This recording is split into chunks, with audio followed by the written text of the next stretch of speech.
Hi, welcome again to my channel. In today's video, we're going to be talking about the topic as why do you feel lonely?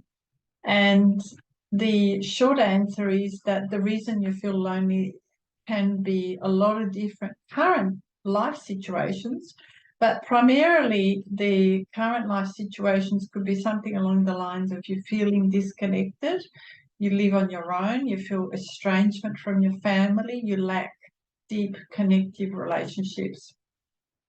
Now, the reason for that and why you find yourself in this situation, apart from the life circumstances, is actually a lot to do with your attachment injury, your parental attachment injury, because that creates estrangement from the family. It also creates estrangement from being able to connect deep and emotionally to people in general, about trusting, your ability to become vulnerable and maintaining those connections over time. Of course, it's really important to start having some deeper connections by connecting with friends, making time to sit down and really start to talk about your own life and just updating with the other person, as opposed to being online or being on a social media platform, to be able to look into each other's eyes and to really start seeing each other as humans. And it really doesn't matter what you talk about as long as you both are meeting that need of conversation. Because the other way that people feel really lonely is when they're in a relationship, they might themselves be the more of an extrovert that requires a lot of conversation. And I'm just assuming this, and it's my theory, that people who are extroverts who have attachment injuries are the ones that really feel more lonely, because people who are more introverts, they actually tend to be okay with being on their own. They get a lot of energy from being by themselves, whereas people who are extrovert, they really feel their energy expand and grow when they're able to have a conversation and be with people and have that type of interaction. Because if you're in a home where there's another person there, there are other people there, but they don't need to have conversation and you can't have those interactions, then the person who has that need will feel lonely within that environment. It's that principle of being lonely in a crowd. So what creates the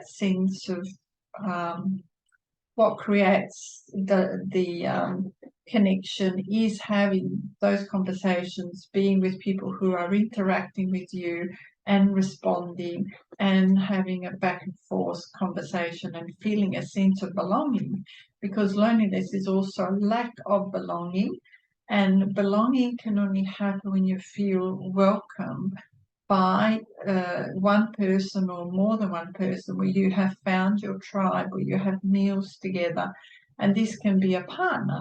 And of course, it's difficult to have a partner if you have an attachment injury, because the attachment injury precludes you from being able to have the courage or even think of it as a possibility that you can be close to one person, because the underlying fear, which is to do with trust, is that they will leave you, they will abandon you, or they'll just shut you out, even if you're in the same room.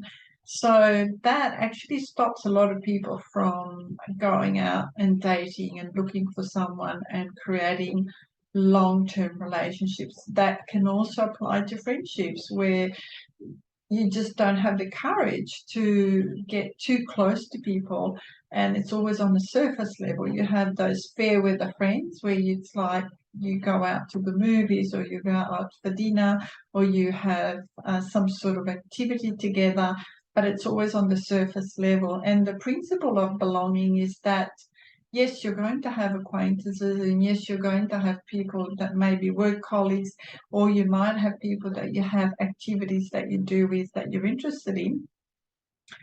Although you may find that you're still missing that inner circle, the inner circle that has your back, the inner circle where you know that no matter what, you feel connected to them, that you can be vulnerable with them, that you can be there for them and they're there for you. And that's what seems to be the problem with loneliness. It's not so much about living on your own, although that actually makes it worse. It's about not being able to even approach the people that are going to be there for you, because you have this limiting belief perhaps that they won't be there for you. And so unless that gets changed, your sense of that they don't want to be around you, they're not interested in you, they wouldn't care about what you have to say, they have other things to do, has a lot to do with your attachment injury. So there is hope. I mean, you can willingly choose to have something on when you're not working. You can choose to be in the meetup groups. You can go and join something like Stitch, which is an international organization that has a membership where you can meet people in your own area and you can decide, okay, I want to do certain activities. It's similar to Meetup, but it's a lot more selective. And even meetup groups, if you have things to look forward to and you're not spending so much time on your own, you get to meet different types of people. And then you may want to have the regular groups, the groups that you know that every week you're going there and you're going to keep building these relationships. And at first, it will take a while just by showing up and being consistent. It may even be a gym. But the more you attend a particular venue or a particular activity, whether it's a meetup, organized, pool game, or even going to the gym, as long as you do something regularly, that you keep showing up at that venue, eventually you will meet people and start having conversations. Once you have those conversations, you may be able to develop them beyond that particular setting and just start to explore which of these people you can have more deep and meaningful conversations. And then from there, you can develop a friendship, and that friendship can become something that is sustaining both of you in the long term. And it does require a little bit of courage, because courage is the companion of vulnerability. You don't have to trust everyone and put yourself in jeopardy. You can develop things over time and allow people to earn your trust, but you also have to allow yourself to be available and put yourself out there. Staying at home on Netflix or on social media isn't going to help you. So belonging is a big part of creating deep connections. And creating deep connection requires you to be face to face with people, looking into each other's eyes and having a conversation. And it's not going to happen if you're sitting at home by yourself. And it's not going to happen if you're not willing to interact. So you do need to be proactive. So I hope that helps. I just wanted to do just this short video on why you feel lonely and how you can stop feeling lonely and have some hope and start getting yourself out there and start being proactive, because the more you take action, I just want to make a comparison. When you first go to the gym or when you first start a sporting activity, it's not easy. You have to take small little steps, but you have to take those steps. You have to be consistent. And when you start taking those small little steps, you get a little bit stronger, you get a little bit more fit, you can actually grow your the amount of time that you are doing that activity.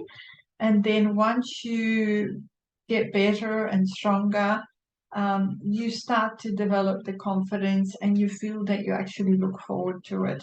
And that's just the way that the brain is made up. If you need any support, I do free strategy calls. And otherwise, there is a lot of help online as well, even though you shouldn't be online, but just to get you over the hurdles. So I hope that helps. Thank you for like, share, and subscribe to this channel if you like the content, so that you can keep seeing this content, and it may help you at least to feel supported in the short term. Bye for now.